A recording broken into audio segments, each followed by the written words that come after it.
What is up, everyone? We're back.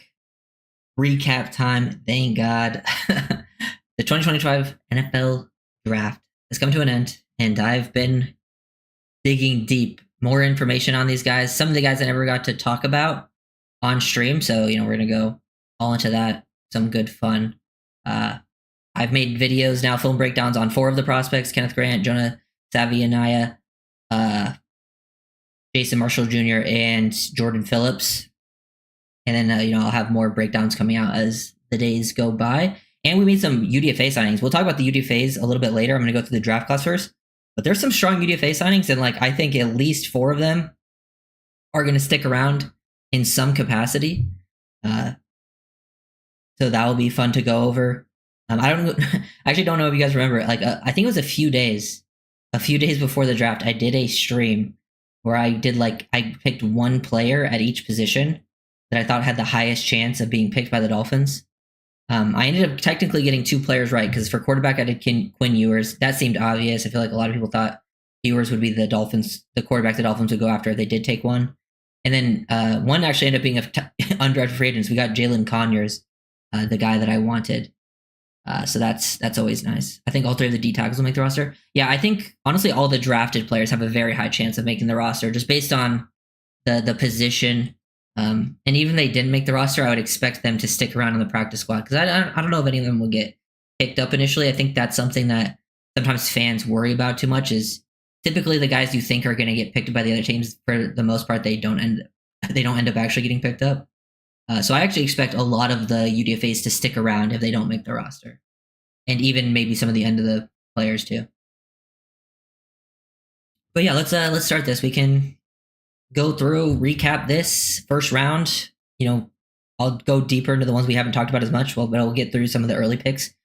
Kenneth Grant, Michigan D tackle. That's who the Dolphins picked in the first round. Definitely the best player, which is makes sense. He was the first player you took. Dolphins. I think the biggest sign that you can take from this draft is the Dolphins are really trying to shift the culture, how the outlook of the team. They had really, since the McDaniel era, built with a lot of speed across the board, a lot of spreading the field, and you still have a lot of that element within the team. But now they've started to build the trenches and get more physical, bigger, but still be athletic, because Kenneth Grant is a freak of nature, super athletic, while also being dominant up front. You got 3 huge defensive tackles. All of them are actually very good run defenders. Grant's probably the best one that can create an impact as a pass rusher. I still think can improve in that area. But all 3 are super dominant at the point of attack in the run game. You also had an offensive lineman that's huge. The corner you drafted was pretty good size. The only one who's maybe, Dante Trader Jr., the safety, little undersized, but he plays physical. And then and then you have drafted a running back who's big and physical. The only player really that's not a big physical threat was Quinn Eers, but he's a 7th round quarterback. And you got some guys in UDFA. So I think that was the biggest thing of this offseason in general. You got younger, you got more physical, you shed some cash. You're in the middle of a little soft rebuild, but I like a lot of these pieces. I think this is the direction they should be heading. And I think Grant was a great way to start that out, because that guy is an absolute freak, has great traits, but I think is a high floor player. And I think that's the story with these first 2 picks, is they're both high ceiling players, but also have high floors, which is awesome. So, there's some hit or miss aspects to Grant's game that time, just due to the position he's playing. And I think, he can add a little more consistency. But the flashes with the special athleticism, his ability to win, whether 2-gapping or 1-gapping, he's going to play more snaps. He's going to play as a nose, a 1. He's going to play at 3. Might even, play at 5 sometimes as well. That wouldn't even surprise me. He's playing some 5 tech, but mostly do his work in from that 0 to 3 tech range. And he's a great complement to what Zach Sealer brings. So don't need to spend too much time on Kenneth Grant. I think everyone has a pretty good idea of who he is as a player. But love that pick. Best player they added. Yeah, Restrepo signed with the Titans. So he's back with Cam Ward. Dolphins did sign a lot of UDFA receivers, though, and I actually like a couple of them. I actually think we're going to go over that later, but the receivers I actually think have a chance of sticking around, potentially making the roster. A few of these guys do. But yeah, I don't really care to, a lot of people grade stuff and give them letter grades. I could give them letter grades. I don't put too much stock into that stuff. I think a lot of times when you look at like the national rankings, they're just looking at like the players they like. If they're like, if you took a player they like, they're going to give you a high grade. If you took a player maybe they're a little lower on, but they're not always considering like scheme fit and like what your team needed exactly. And then they're also not thinking like specifically for Miami, they needed to change up exactly what they're doing, get more physical, get bigger and stuff like that. Yeah, Jared Ivey remaining on side. Maybe there's some injury history there that I'm not quite aware of because that is surprising to me. But second, Jonas Savania. I think that's close to correct. But he was the second pick. Another quality pick, like high floor, high ceiling player. I think where he went was pretty good value. Dolphins obviously were very convicted. They traded up to get him. Gave away 98. I would say that was probably my least favorite part of the draft was not having picks in like that, like really in that meat of the draft. You only had one pick, which ended up being Savania. I mean, 98 was also outside of it. I do think like 20 to 80 was like the real strength of the draft. Unfortunately, you only came to the draft with one pick in that area. It's tough to just magically get it out of thin air. And I think once they realized they traded up to get out of 98, they were like, let's just pick up a pick for next year. They did that whole trade out, which I never will mind in terms of value, getting a third next year, especially if you're looking at a team that's kind of to build towards the future. But yeah, Savania, another big body guy, has positional versatility, which is great. He's a good athlete. He tested really well. I think had one of the highest short shuttle or the 10-yard split. And he plays with good spatial awareness, plays with overall pretty good technique as well. I think there's some consistency things he can do to like finish even better, but like he's strong, he's powerful, he's athletic, gonna be a plug and play guard for this team. I think they're gonna try to. I don't think they have it set in stone whether he's gonna play right guard or left guard yet. I think they're gonna try to figure it out what they feel most comfortable. But I do think it would make sense to switch James Daniels back to left guard because he has experience there.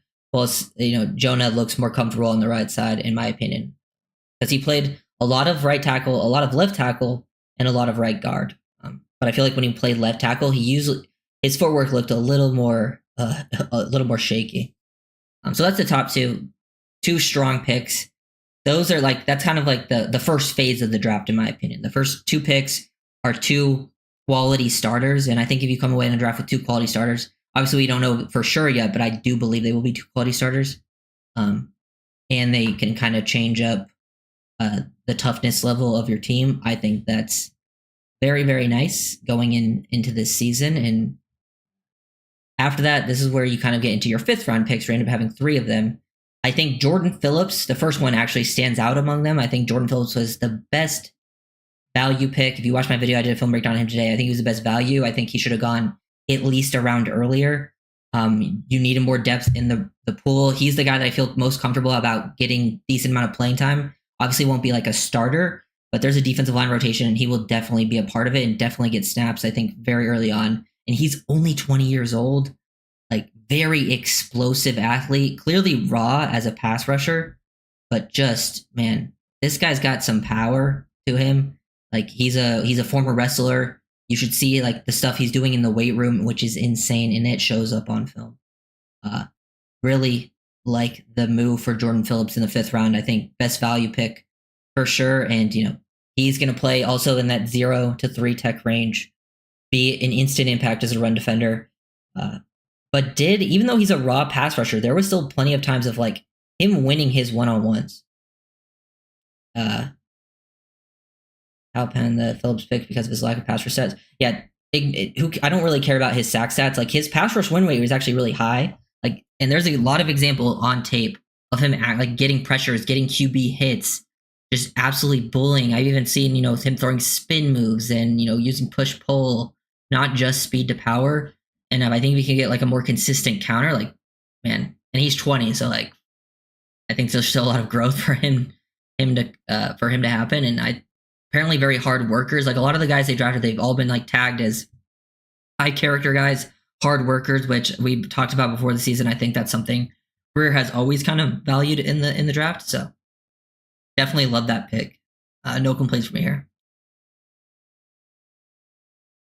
Now the next two picks, I was live during these next two picks, but I didn't get a chance to talk about I really go in depth on them because I hadn't really seen much film on Jason Marshall Jr. and Dante Trader Jr. So Jason Marshall, I did release a video on him today. I think it's a pick that is I'm definitely fine with. I think it's a solid pick. It's not my favorite pick the Dolphins made. But in the 5th round, I think 5th round makes sense. His 2023 film was better. Like if you go back and watch his LSU 2023 film, he had a pretty good game covering Malik Neighbors. Now he had some troubles with Brian Thomas Jr. at time in that games, but against Malik Neighbors, like you see the athleticism. He's very fluid, has good size, has man cover skills, whether it's press man, soft press, off man coverage. He clearly has man cover skills, and then zone, he flashes ability in zone. He was touted by the Shrine Bowl director as like getting a lot of interviews, shining in the interviews, being a smart player. I think the areas he's kind of lacking, he has got pretty good ball skills, pretty good, like all the bend burst balance things. I think lack of tackling is something that concerns me, and then some communication and poor decisions when he needs to like pass off routes to his teammates, especially in like match situations. There was a lot of times where I think he didn't end up doing the best communication wise. So kind of you want to kind of leave him in that one-on-one area where he just has to think like, I need to guard this man. Not let him maybe think too much, but yeah. Right off top, do you think Patrick McMorris will get more playing time this next season? I think there's a decent chance. Like, I think the safety position is open. Like, I think he showed a lot. Like, I wasn't super high on McMorris after watching his film last season. Like, I was like, okay, it's a basic 6th round pick. But like in the preseason, he looked good, and I think the Dolphins really like him. Like they like him a lot. I wouldn't be surprised if I don't think he's gonna win a starting job right away, but I wouldn't be surprised if injuries happens or if he ends up even being like a 3rd safety. But I do like McMorris quite a bit. I think it just depends on the offseason kind of goes, but he doesn't have anyone locked in competition in front of him. Like realistically, I think Melifonwu is likely a starter, but other than that, I could see it being Ashton Davis. I could see even Elijah Campbell getting playing time, or even some of these young guys that they drafted potentially, just because that room is not super strong up top. But yeah, Jason Marshall Jr. I think it's a fine pick in the 5th round. I think once you get to the 5th round, this is what you end up doing. You do one of two things. You take a guy that's maybe fallen a little bit because they like lack some size, athleticism, but they're a pretty good player, like Dante Trader Jr. Or you take someone who maybe fell a little bit because he had some injuries in 2024. He's still kind of learning the position a little bit, but he's a really good athlete, and you've seen the flashes on film, so you think like, oh, we can develop him.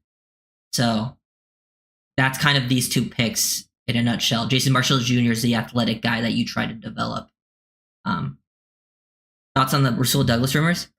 I would be all for it. I think that's the corner I would be most interested in, and if the Dolphins are going to be like they were last year, where they played a decent amount of zone, like they were a pretty heavy zone coverage team. That's where Douglas kind of thrives. And I think Douglas is probably the best 1-year rental you can get that is not going to totally break the bank, if you get what I'm saying. Because the other ones are like a little more, because I would only be looking for 1-year rentals.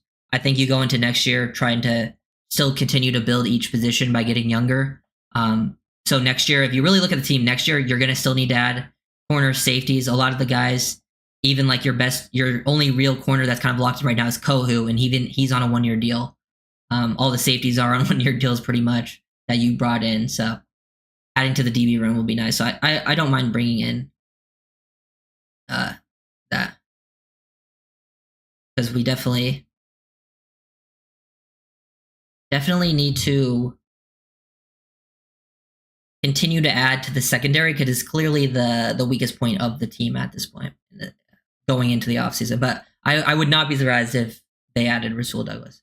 But yeah, getting into Dante Trader, the complete opposite of what Jason Marshall Jr. is. Honestly, I hadn't watched Trader going into the draft. I'm a fan. He's actually my type of player, like at safety. I always love the guys that are like maybe a little undersized. He's not super small, but he's a little undersized, but play physical, and they're very smart. He's more of a short area athlete. Like if you look at his RAS, it's not good, but the areas he did test well or like did above average in were his 10-yard split and his agility drills, which I think makes sense. Like he has good short area athleticism.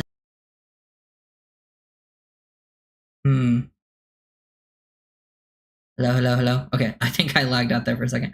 Okay, but yeah, typical tough. He's like your typical tough nose safety. I think he even said that he models his game after Budda Baker, which I love Buda Baker. Buda Baker was like my favorite safety coming out that season he was in. Like, honestly, one of my favorite safety prospects ever. And Trader is kind of like a poor man's version of that. Not quite as athletic, but he's got some good underneath zone stuff. Probably you're more comfortable playing him in the box and split safety because I don't think he has the range to play single high. He does look comfortable in the back end, but yeah, if you like get him without in too much cotton space, I think that could get him into trouble. But as a 5th round pick, I don't mind taking a higher floor player like this that maybe doesn't have the highest ceiling. But he's very controlled in coverage, has a very good understanding of route concepts. I'm a fan of Trader Jr. I actually liked this pick a lot more than I thought I would after actually getting a chance to dig into his film. And I actually probably like it more than the Marshall pick. Are Marshall Jr. and Trader starters right now? We had nothing else. I don't think so. I don't think they're starters. I think if I had to guess, I'm guessing the starters at safety would be Melifonwu, and then either Ashton Davis or like Campbell or something. And then I think at corner, you're probably going to see Kohu. I'm guessing they're going to add a corner, though. I don't think this will be the corner room, but I think corner for sure they're going to add. But I think you're going to see Kohu, Cam Smith. If they keep Ramsey, I don't think they will keep Ramsey. He would obviously be out there. And then honestly, they probably start like Storm Duck or Bonner over the guys they just drafted. But I wouldn't be surprised to see them get playing time at some point in the season.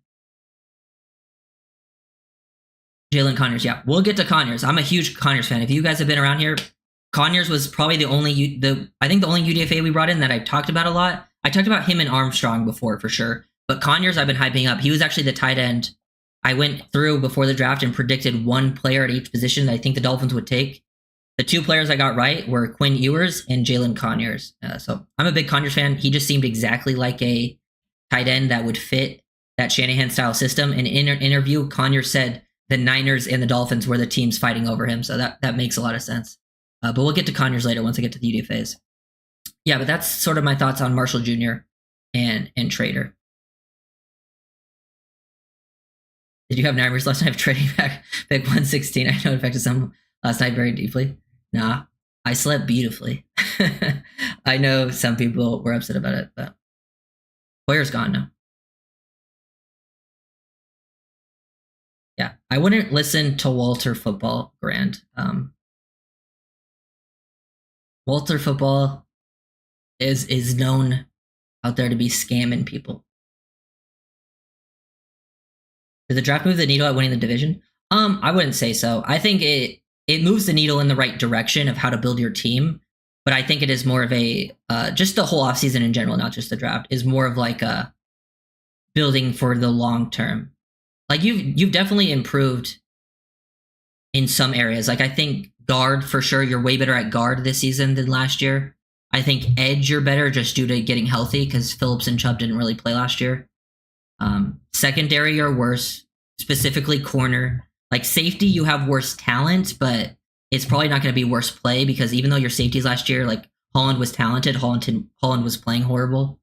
Off-ball linebacker, you're probably slightly better because you have more depth. Tackle, you're slightly worse because you lose Armstead. But I'm not worried. I think the O-line as a whole, I'm not worried about the O-line as the starters now. I think once they start getting hurt again, then you would be worried about the O-line. Then the other positions, I think, stayed relatively the same. Probably, yeah, the biggest, I think, downturn from last year is the corner position.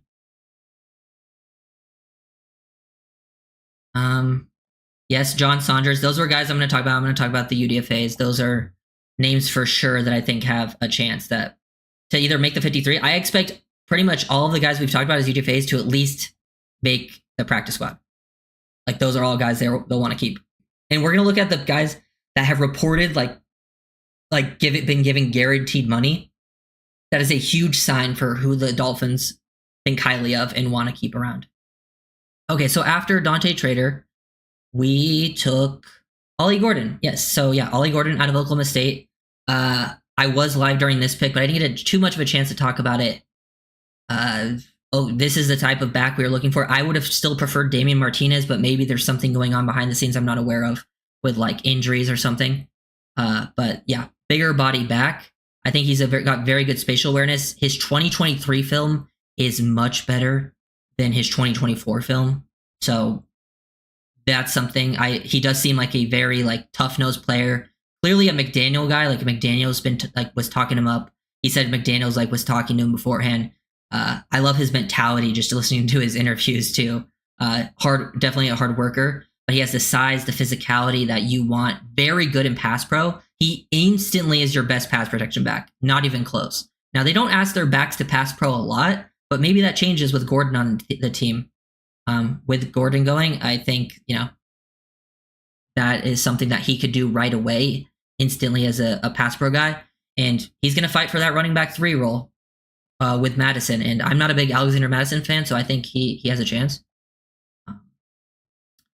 Then, I think he's more of like I don't think he's the most explosive athlete. I think that's kind of his biggest problem is his athleticism. He's more of a long strider. I think he has a decent, solid initial acceleration, but doesn't have top end speed. It doesn't have quite the lateral cuts. And I think my biggest problem probably with his game is his high pad level and his ability to absorb contact. For a guy that's bigger, you really want them to be able to take on contact. So I think he needs to work on his pad level and his body positioning when taking on contact. That would be huge for sure. Because I know people are definitely going to love the Ole Gordon pick because it is a recognizable name. And I think it's a solid pick. I think it's solid value. I think I know some people probably thinking it's a bit of a steal, but I think based on his film this past season, 6th round makes a lot of sense. I think getting an RB3, probably an RB4 initially, and then an RB3 in the future in the 6th round is solid, and he fits in and complements the skill set of what you have in that room. So I'm a fan of Ole Gordon. He'll initially make an impact as a pass protector, I think, and he can do some short yardage stuff for you, but he does need to work on pad level, absorbing contact. Those are all things bigger body backs have to be able to do because he's not quite as physical. Because if you watch his 2023 film, you're like, yes, this was the best value pick the Dolphins made. But if you watch his 2024 film, you're like, oof, I don't even know if he should have been drafted because his 2024 film is pretty bad. But maybe that was just the team around him. I'm going to do a film breakdown on him pretty soon. So definitely a pick that I like, don't mind. The next pick, which I was not live, so I've not had a chance to talk about this yet. Quinn Ewers. If you've been around here, you know how I feel about Quinn Ewers as a player. This was the QB I expected Miami to pick. 1, to spite me. 2, because he's the best scheme fit in the draft for them. And it started being reported that, McDaniel really liked him, which I think makes a ton of sense. If you watch his film, the stuff he does really well is what the Dolphins ask of their quarterbacks to do really well. He just has some very major negatives that I don't ever see him overcoming, which ends up being his issues. But I mean, the Des Bryant tweet was absolutely insane. He calling him Dan Marino 2.0. That was one of the worst tweets I've ever seen. This is why sometimes people that played football don't always have the best opinions, because he's nothing like Dan Marino. But his scheme fit, he played a very similar offense at Texas, very good in the quick game, RPO, screens. You know how last year when Tua went down and we tried to still work the screen game with Skylar and Tyler Huntley, you might think running the screen game is very easy for every quarterback. No, Thompson couldn't even run the screen game. There's certain traits a QB has that makes him extra good at it, with ball handling, the ability to fake, the timing of it. A quick, snappy release is helpful as well, because if you have a slow, elongated release, that will hurt your screen game because every kind of half second matters. And Ewers has a quick release for sure. But where he's good, he's good. He gets the ball quick, especially in the quick game. I think he makes good decisions. But where he is bad, he is really bad. I think under pressure, pocket awareness, and feel for stuff, and just when he has pressure in his face, he is genuinely one of the worst prospects I've watched in that area. Now, in the Dolphins scheme, they do a really good job of slowing down pressure, and they use a lot of quick game, and they do a lot of play action. So I'm sure, if I do think he could develop into a decent backup, and I think for a 7th round pick, that's totally good. So I'm not mad about it. Obviously, it's a 7th round pick. I just have never been a fan of the player. But yeah, I do think he can do some things you like. I think if he were ever to have to play, maybe a game or two, and he can, if you scheme things perfectly, he can function the offense. But man, once they start getting past that O-line, the pocket presence, it's tough. And the other area that I think is Ewer's problem, which actually blows my mind that, Des Bryant said, like, Ewers would never underthrow Tyreek Hill, is Ewers might be the worst deep ball thrower. He was the worst deep ball thrower in the draft. Like, his deep ball is genuinely so inaccurate. He could not hit those Texas receivers down the field to save his life. He's got good touch, but his arm talent is not very good. I think he's a decent athlete. And not only is his arm talent not good in terms of like strength, he was not accurate on deep throws. Short to intermediate, he was quite accurate. But his deep ball, I would say his deep ball accuracy and his ability under pressure, really, really bad. And that's why he ends up falling to the 7th round. He's had flashes in college, but has never quite reached that. He was, like the #1 recruit coming out in high school, 5-star guy. But yeah, I think as a 7th round pick, 3rd string quarterback right away, I'm not mad about it. I don't mind throwing darts like that, especially at that position.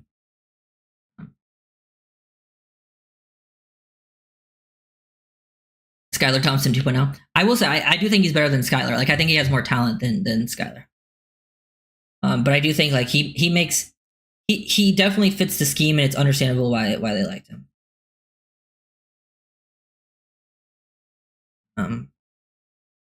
Nathan, to answer your question, I would say Biggers for sure is more of a nose 1 tech. I think Phillips can give you like a decent amount of 3 tech snaps if needed, and even go down the line of scrimmage a little bit more. But yeah, I do agree. Like, they probably would both excel more at 0 and 1, but Phillips, I think, has a little more flexibility out of them, while Grant also has a little bit of flexibility. So it's not something I think is a major problem.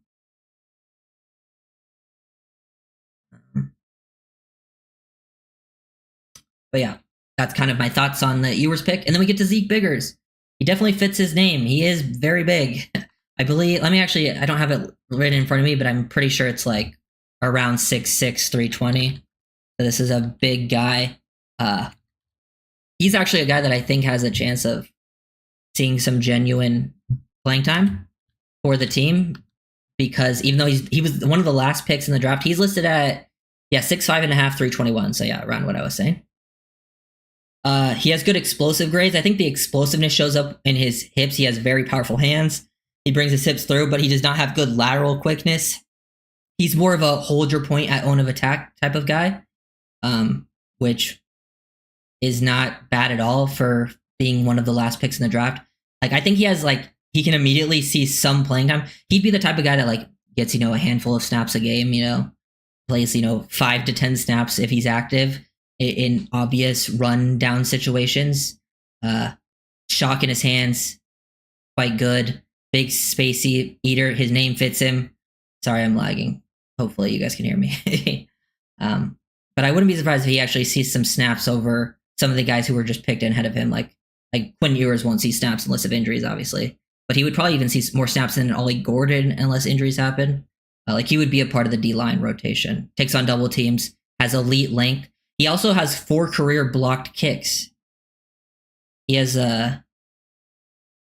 4 career blocked kicks, which is fun. But I do think he can, he doesn't have the juice or the flexibility, and he could be a little bit better at utilizing his length because he's got great length. Browns have signed UDFA QB Aaron Rodgers. What? What are we talking about? Yeah, Lee mentioned it. Yeah, he has 4 career blocked kicks, which, hey, you're doing that? I would love that. Give me. Is Benito going to get cut? I doubt it. Dolphins don't have a lot of bodies in that room, so I'm pretty sure he'll be around. You kind of have your 5 guys now, because really the only guys in the room that I thought would make the team were Sealer and Benito, and then you drafted 3, and you usually keep about 5 deep tackles. So I wouldn't be surprised if that's the 5, unless there's someone surprising that ends up, showing out.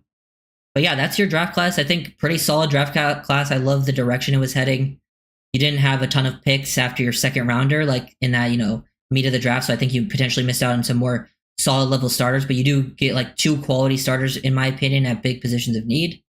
And then I think you found some rotational players, some developmental guys to work with. So overall, not mad. like the class for what it is, especially looking to the future. And now we can get to some of the UDFAs. I think I haven't watched all of them yet, so I do not have opinion on every UDFA. I'm going to do film breakdowns on every player. I'm going to do them on all the guys they drafted, and then I'll get to all the UDFAs if I can, if I have film on all of them. But I will get at least most of them, especially the big named ones that I think have a chance. But yeah, we can talk about Andrew Armstrong because you guys were asking about him. I think he was like the first one they signed. He was actually someone I expected to get drafted, so he's one that I think we signed a lot of UDFA receivers, and this is important why, because if you look at the receiver roster, you really only usually keep 6, and you really only have 4 locks with Tyreek, Waddle, Malik, and Nick Westbrook-Ikine. And who knows, maybe you end up trading Tyreek like it was kind of reported early on. I mean, it seems like it's not happening anymore, but you kind of only have 4 locks, which gives guys like Andrew Armstrong, Theo Weiss a chance. You have Taj Washington from last year with a chance to fight. And you even brought on some other receivers. So Andrew Armstrong, like listed at like 6'4", like a little over 200 pounds. Very, very big frame. Both of them. He's very athletic as well, has a great catch radius. I think these are the type of UDFAs you should be taking chance on. The guy that's, he is an older guy. He's like, I believe 24, almost 25. Like he'll be 25 during the season, which is, I mean, he's UDFA, so you're not mad about that. But he's got a great catch radius. He makes a lot of tough catches. You see the athleticism on field, body control, all of that. He did some dirty work for Arkansas at times.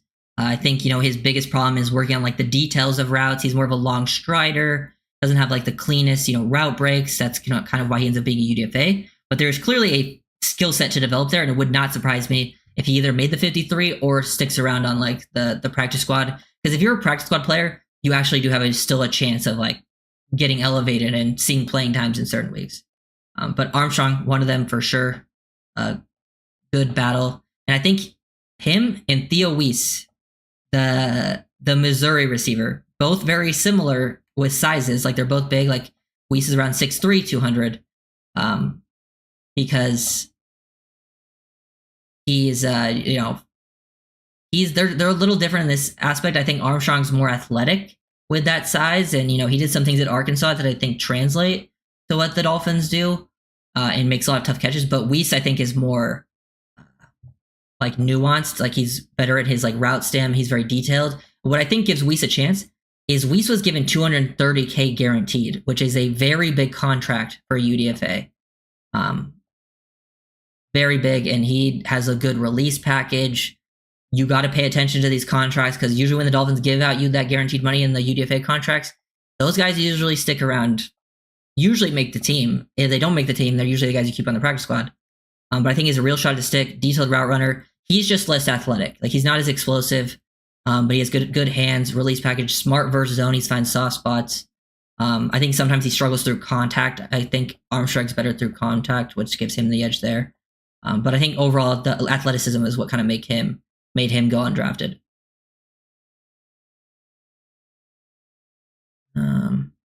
But yeah, I think honestly, I think those two are legitimately fighting for a roster spot. There's other receivers they added. They added the kid out of Baylor. His name is, Monterey Baldwin. He's more of the small receiver type the Dolphins love to add.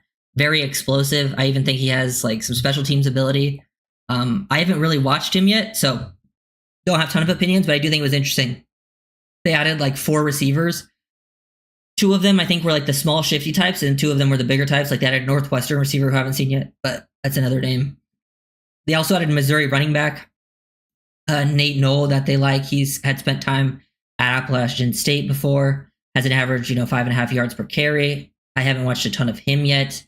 Then we get to my favorite UDFA signing, the guy I've been kind of hyping up before the draft, was Jalen Conyers. Love his fit. I've even made a video on him already. I made it before the Dolphins even drafted him. 6'3", 260. Tested really well. He's a really good athlete on tape. Has really nice balance, athleticism. What to me was the poor man's Tyler Warren. Like Tyler Warren would play Wildcat and stuff. He would play Wildcat when he was at Arizona State, and then he did it at Texas Tech. And like when he got a chance, like he would make some really nice catches down the field. The body control, the ball skills, the versatility. I think he's got yak ability. Now, I do think he has the size to block, but he does not really have the technique down yet. So if he can be developed in that area, that would be huge. He's the one that I think out of the UDFAs that I'm like, oh, he has the chance to like actually see some playing time. Like, because I wouldn't be surprised if he like beats out a Julian Hill, that type of thing. And even, end up seeing, splitting time with, the other guys we added, because he would play more of that Y tight end. Jonnu Smith has his role set in stone as the F tight end. But that F tight end, you really, your guys right there are Pharaoh Brown and Julian Hill. Like, those guys aren't roster locks for a lot of teams. So he definitely has a chance to fight it out. And you still have guys like Tanner Connor, Hayden Rucci, who are definitely not locks to make it.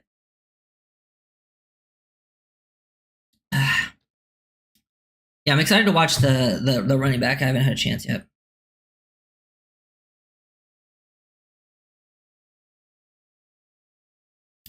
But yeah, Conyers, love that pick. Our UDFA pickup has a long wingspan, makes some highlight catches. Love he has speed out there. Guy that I would probably give the best chance as of right now, if I had to predict, best chance of making the team. My favorite UDFA signing. I would say him, the receivers, and then my next one, who I haven't had a chance to super deep dive into yet, but from what I've seen so far, and considering the position, I think is a good pickup, has a chance to make the team as well.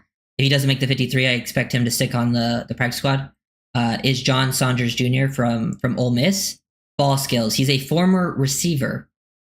Honestly, a guy that I think when you look at his skill set should have got drafted, but ends up going undrafted. They also paid him nicely, which is something to keep in mind. Conyers also got $115 million guaranteed, so he's someone that they clearly wanted to keep around. That is something to keep notice of. But let me just find, how much do they give Saunders? It hasn't. Need to find it. Oh yeah, they gave Saunders $120 million guaranteed. So he's got a lot of ball skills. He has a lot of takeaways. He's a very aggressive player too, which is nice. Sometimes over aggressive, which gets him into problems. But like the peanut punches. From what I've watched so far, this guy is constantly trying to do the peanut punch to get the ball out, which is very fun. And he does get it out with those punches. He's got the ball skills. Ball skills is more than just catching interceptions. Sometimes it's about how often you can create strips. I think he's got some good route recog, aggressive player downhill. Does some stuff versus the screen game. I'm a fan. I think he's him, Conyers, Armstrong, and Theo Weiss. Probably the top free agent so far. And then another one that I haven't mentioned, another player that I watched was BJ Adams, the corner from UCF. He had actually visited. He was one of the 30 visits, and he's someone that I also expected to get drafted. Big body guy, listed about 6'2", has good size and length. I believe at the Senior Bowl he had like a 22 mile per hour at one point run. So he's got size, length, speed, very physical press man guy. If you watch his film versus Iowa State and TCU, he actually had a good game versus NFL receivers, versus Besh, versus Higgins, versus Knoll. He was physical, and we've seen the Dolphins pretty much almost every year for a while now have a corner that's a UDFA make the roster, from Kohu to Bonner to Storm Duck to back when it was Nick Needham. To me, that BJ Adams has a real chance of making this roster as well, due to the lack of depth at that room. And I do think he had draftable tape, and he has size, length, has some good speed. He likes to play with physicality. He has some good on-ball production. But yeah, he had a strong game against those players. So yeah, I'll definitely get a video out on BJ Adams as well. Those are kind of the top guys as of right now. The safety, the two receivers, the tight end, the corner. Let's see who there else. I haven't watched much of. There's a Minnesota corner they added, Ethan Robinson. I haven't watched him yet, so that's another one to know. They added a long snapper, nothing to say there. They added a South Carolina defensive tackle, Alex Huntley. Haven't seen him. They added a Western Michigan center. Haven't checked him out yet, but I haven't seen too much talk about them yet. But I will definitely dig into those guys when I get a chance. The Auburn linebacker is pretty interesting too, Eugene Asante. I don't know if I see a path to making it on the roster, at the initial roster, but I could see a practice squad for him. Pretty productive career out of Auburn. and has like some good speed. Listed at about like 6'2", 220. So he's another, I think, name to know out of the guys that have a chance to at least stick around.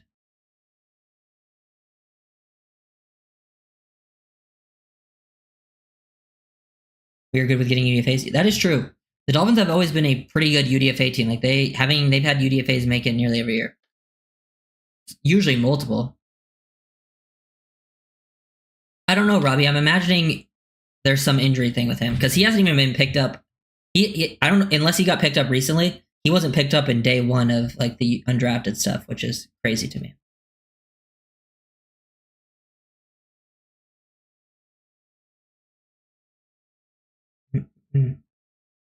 But yeah, those are the UDFAs. That's the draft class. You said you think Theo Weiss makes the team? I was saying Weiss. I think Weiss and Armstrong are fighting for a spot because usually you have 6 receivers make the team, and right now the Dolphins only really have 4 locks, and I think Armstrong and Weiss were brought on to compete with each other as they have like similar body types, and the Dolphins I think want to add like at least one big receiver at the end of the roster. I think Weiss might have the advantage because at least according to reports right now, he did get the biggest guaranteed deal out of the UDFAs they signed, which pretty much that every season when the Dolphins have signed like the biggest UDFA guarantee guy, that guy would like make the team. Like one year was Brandon Peely. He made the team initially. I can't remember who it was last year, but I believe who it was made the team. At least that's what it's telling me. Oh.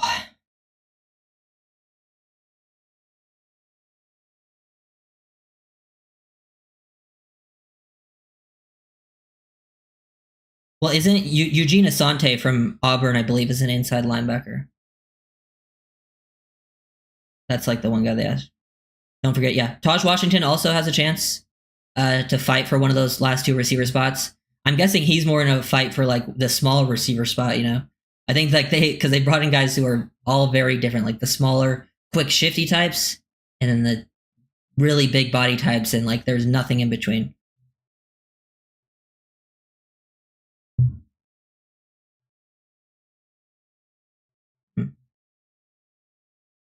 Who do you like out of those 2 receivers?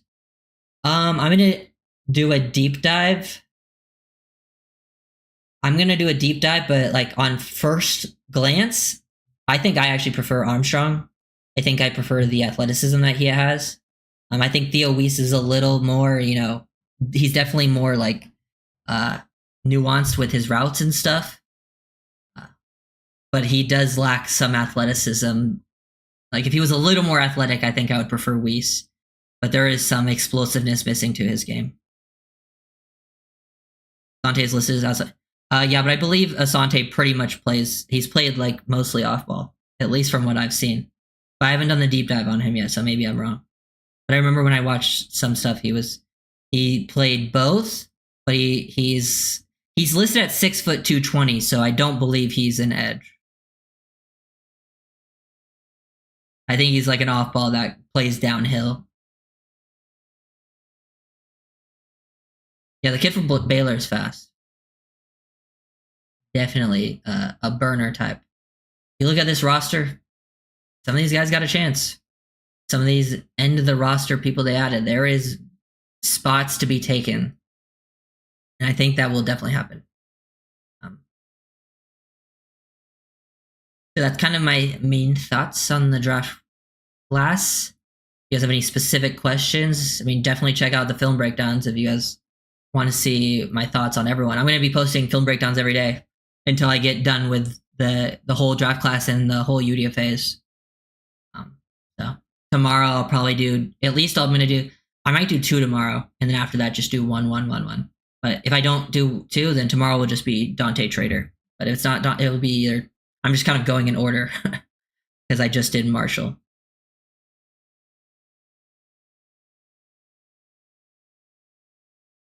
Would you take a chance on the Texas kid? Who, Isaiah Bond? I believe. I'm pretty sure he's got some off-field stuff. Honestly, I'm trying to change the culture in the Dolphins stuff. I think you gotta, move on from some of the problem ones. Maybe you can add some of those guys later on, but I feel like you gotta change this culture around Honestly, that's why I'm totally down with getting rid of like Tyreek Hill and stuff. Because you're not with Tyreek Hill, without Tyreek Hill, you're not winning it all this year, anyways.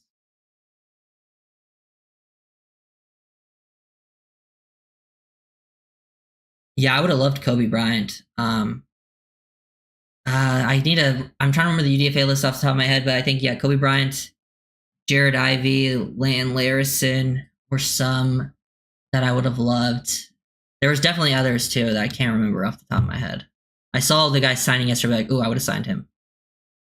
But there was definitely a decent amount. But I think overall the Dolphins got more UDFAs that I liked than usual. Like, they at least got guys that I knew.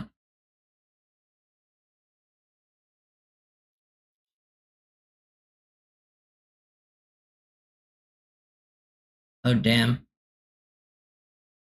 Oh damn, I'm seeing people hype up Quinn Eers on Twitter to bring down Tua. It's already that time, huh? Already happening. Good times.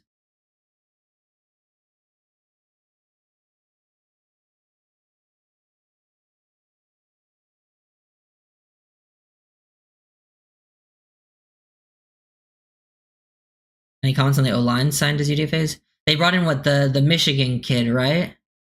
I actually haven't watched any of them. I know they brought in a Western Michigan center, and I know the Michigan O-lineman they signed was kind of like their most consistent O-lineman last year, but I have not watched the film on him yet. But I imagine he's going to be like watching every Michigan guard I've ever watched, where he's maybe not the most athletic guy, but he's just very stable and gets the job done.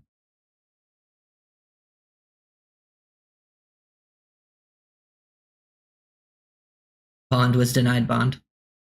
I don't even remember. I can't remember what Bond did, but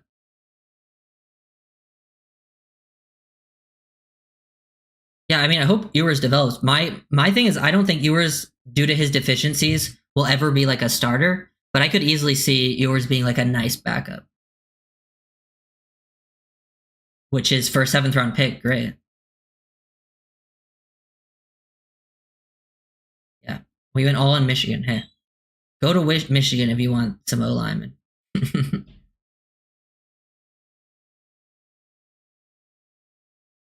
Yeah, I haven't watched the O linemen at all. Like, I hadn't even heard of them. Uh, I've had to watch a lot of players because there was some not to watch, and then I have seen some more UDFAs. Yeah, Ewers probably should have went back to school.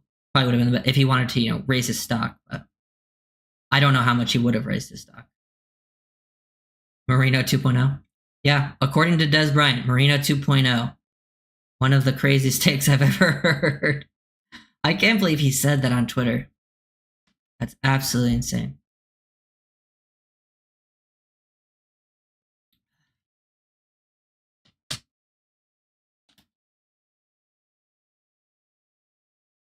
Marino 0.2. Any prospects for QB for next year? Yeah, there's a lot of QB prospects next year that I think. I don't think, honestly, in my opinion, the QBs for next year, there's no one right now that I think stands out among them. But I think there's a lot of names that could really take the next step. From Drew Aller to Garrett Nussmeier to Lenoris Sellers. Then there's like Cade Klubnik from Clemson. Then there's like the guys who I think like Arch Manning and Nico Iamaleava are going to come out in 2027. They can declare in 2026, but I think they're more 2027 guys with like DJ Lagway and all of them. But there is definitely QB names next year that I think have a chance.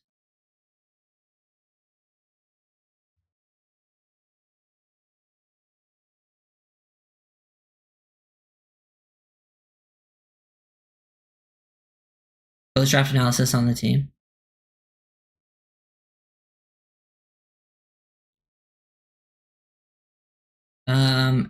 What are your thoughts on the team as a whole? I think as a whole, I think if you like compare it to last year, I think there's certain parts you got better. I think the biggest positive compared from last year to this year is you've definitely gotten bigger and more physical, which was obviously been one of the biggest problems with this team. So I like that direction that they're heading in, and they got way younger. So those are my biggest positives. I don't think necessarily like overall you got like much better, if at all. I think if you stay healthy, you'll be a better team. That's like the big difference. But if you get hurt again, I think you're probably gonna have a struggle year. I think they're in the middle of like a soft rebuild.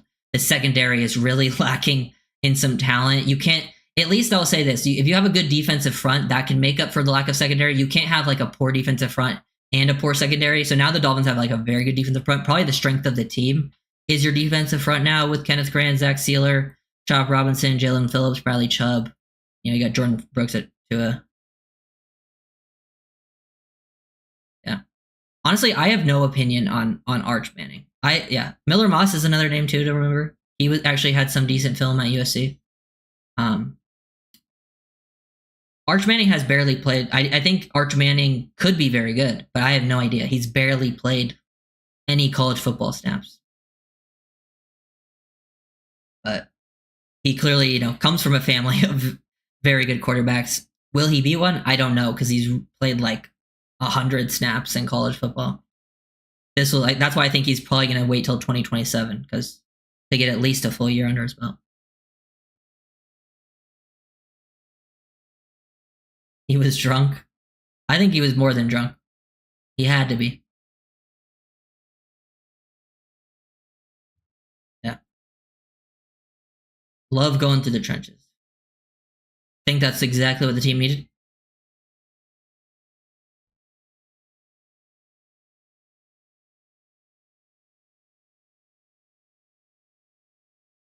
Ryder, I said apologies. Apologies for what?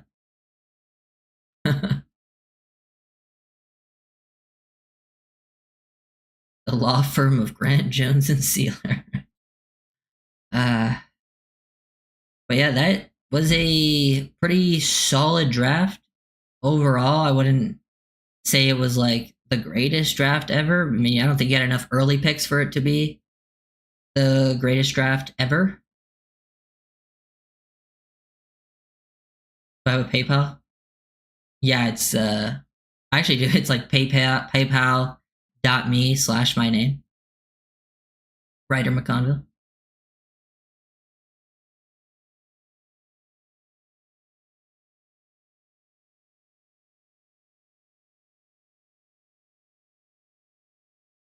Oh yeah, dude. I totally after because my stream kept dying yesterday. My internet went out, and then I just like completely blanked about it because I couldn't get back online and I had to end stream. So then I mean I wouldn't have been able to do it anyways. But because my internet was so bad yesterday, at one point my power went out for like half a second and completely shut it down.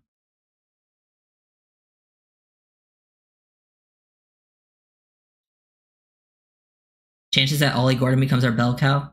I would say close to zero. I like Ole Gordon. I don't think he ever will be a bell cow running back. How many picks next year? Well, we have an extra third, so we at least have 2 3s, I believe. We have a first and a second. I don't think we traded away any future ones, so I imagine we have, and we might get a comp pick for Holland. And if we get a comp pick for Holland, I think it would be a 4th. But I think that's kind of 50-50 right now.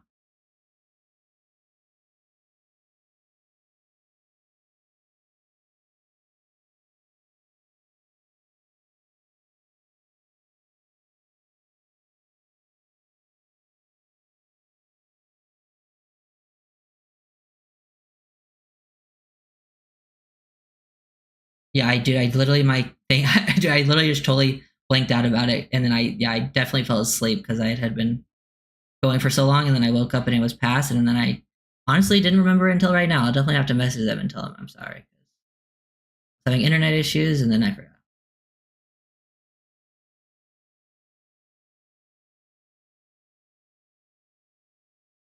Plus, yeah, Ramsey, you might get some stuff for that. Ole Gordon will be great. I think he'll be solid. I don't think he's going to be great. I don't think he's a great talent. I think he can be a good talent. I think great's like just a strong word for him. He definitely did struggle due to O-line play and some QB stuff, though. But I don't think he has the athleticism, and he's not good enough through contact for a bigger guy to be great.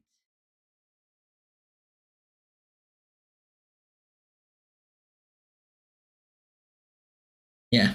Well, it sucked because I was ready for our pick, and then we traded away, right? And I'm like, okay, so now we gotta wait. And then I was like, oh, then we picked up a sixth in the meantime. So I'm like, okay, I might as well just stay live for the sixth.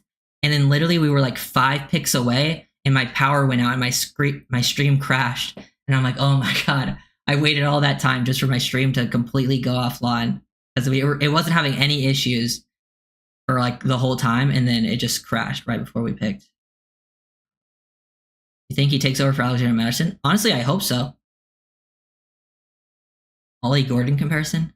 I saw someone say Najee Harris, and I was like, I could kind of see that. They do kind of, they're both kind of taller backs and big as well. And Najee I know Najee was a first round pick. He never should have been a first round pick. But I can kind of see that. I'm not a big Alexander Madison fan. I mean, as an RB3, I don't really care that much.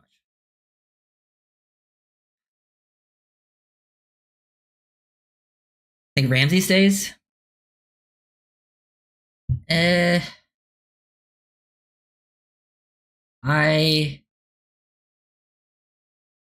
Knowing Ramsey, probably not.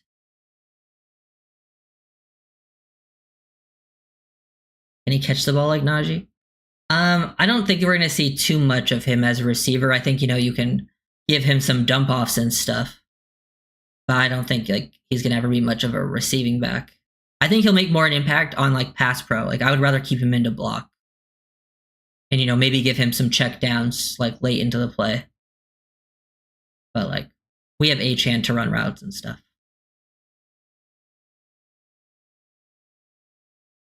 Didn't Campbell go to Cleveland? Campbell who? Elijah Campbell?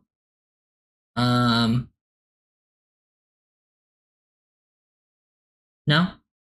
Elijah Campbell's listed on the Dolphins depth chart. I was like, I'm pretty sure Elijah Campbell's with Miami. You're thinking of Nick Needham. That's who you're thinking of.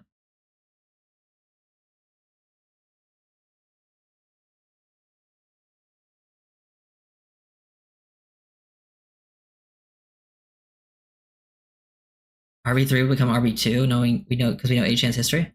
I mean, Achane was pretty healthy last year. And I mean, Achane is honestly, I don't mind having Achane play more of a receiver type role. I don't think he needs to be your bell cow, but he's definitely your most talented back. So you still got to find ways to get him the ball. I'm gonna say I'm pretty sure we re-signed Elijah Campbell, which I think Elijah's a good depth safety, good special teamers. Patriot Johnson, yeah, they're a part of the fight for the end of the roster stuff too. I think they showed pretty solid stuff in the preseason last year. I think when you're a UDFA going into your second year and you didn't make the initial roster, it does put you in a tough spot. But I did like what I saw from them in the preseason.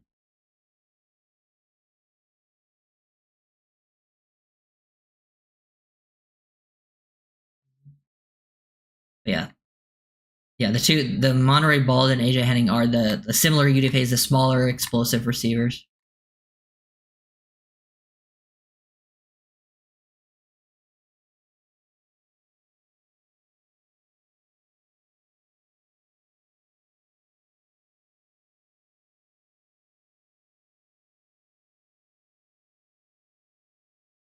I think Colbert was on the. Yeah, Colbert's still around.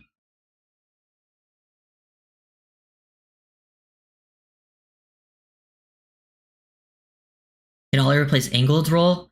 No, he's not a fullback. He's a bigger body back, but I don't see him playing as an actual fullback. That's not really. I don't think that's his game.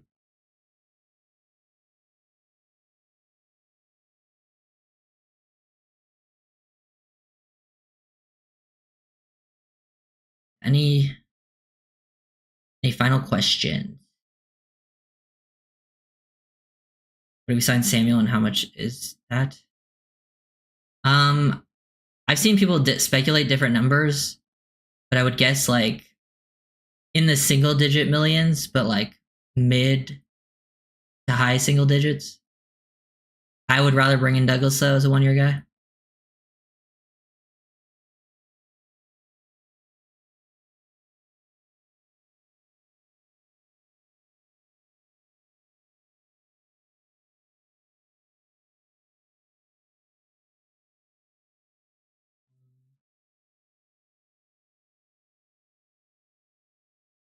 Replace Ingold with Conyers. I mean, I love Conyers, but he would need to improve a lot as a blocker to play fullback.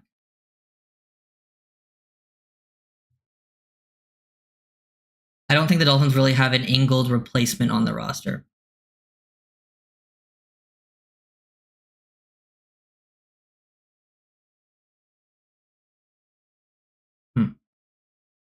Yo. What's up, Anthony? You got questions? I was about to end. Hit me with your questions.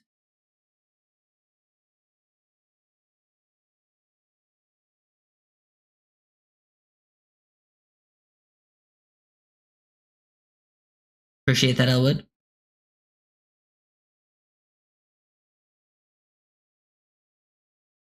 We finally done with wide receiver to tight end conversions. Once you get Jonnu, because I think that's what they were trying to get with Tanner Connor was to be that Jonnu Smith role. It just never worked out. Brewer behaves like he is safe, don't you think? Honestly, some of the moves do make me think that way, but it also could be like it was reported that he might not be the GM anymore. He might just take a different role with the team. I can't remember what it was exactly. I think that could be a reason that plays out, or he just feels very safe because he did trade a fourth for a future third. Trade Ramsey to Baltimore for a third and fifth rounder. I wish we would get a third for trading Ramsey. I don't know if we will, though. Do you think we overdid it with D-tackle? I don't think so. I mean, we need 5 guys anyways, and we only had 2. Like I even mentioned pre-draft. Even when we had 10 picks, like because we traded some away, so we didn't even finish with 10 picks. I was like, we're gonna double up on D-tackle. It wouldn't even surprise me if we tripled up, because I think, like the Dolphins did, that last pick can be anything. And D-tackle was the deepest position in the class. Like there was gonna be guys who can make an impact that late, and that's what the Dolphins decided to do. So I think it was for mostly a good thing. Oh, I think Lampkin went to the Rams. I think that's where he signed. I would have loved to bring in Lampkin as a UDFA. Yeah, I think Ramsey's going to go for like a 5th.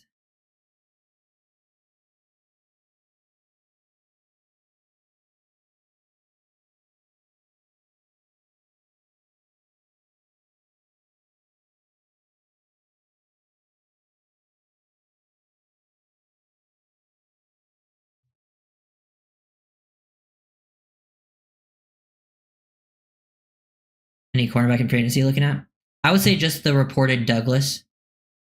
I like Douglas as a scheme fit, and as long as he doesn't break the bank, I would be down for that.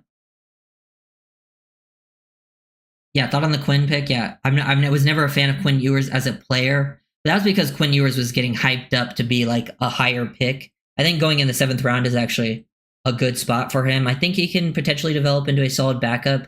And if you get a solid backup QB in the 7th, that's great value.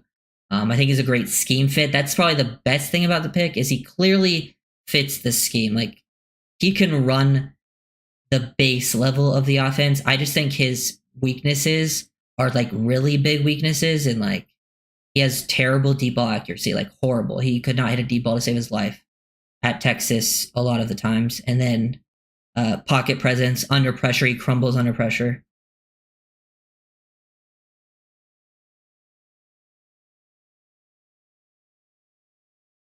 Yeah.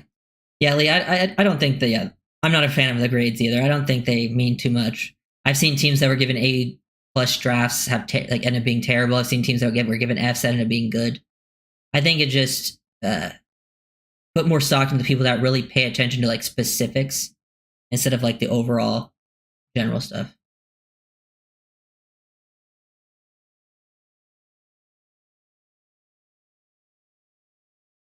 Yeah, probably gonna end it right there. Check out the film breakdowns. Those will be coming out. Jordan Phillips, A+, 2 grades for trading up was my grade C+.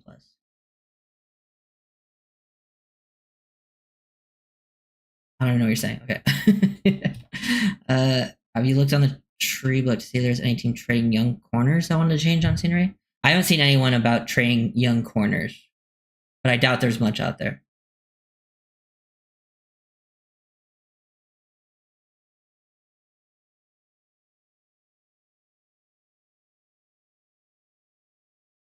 Yeah, I mean, I respect being convicted in your guys. He went after the guy he wanted. He didn't want to risk it. And I do respect it. But let it, guys. I will see you guys next time.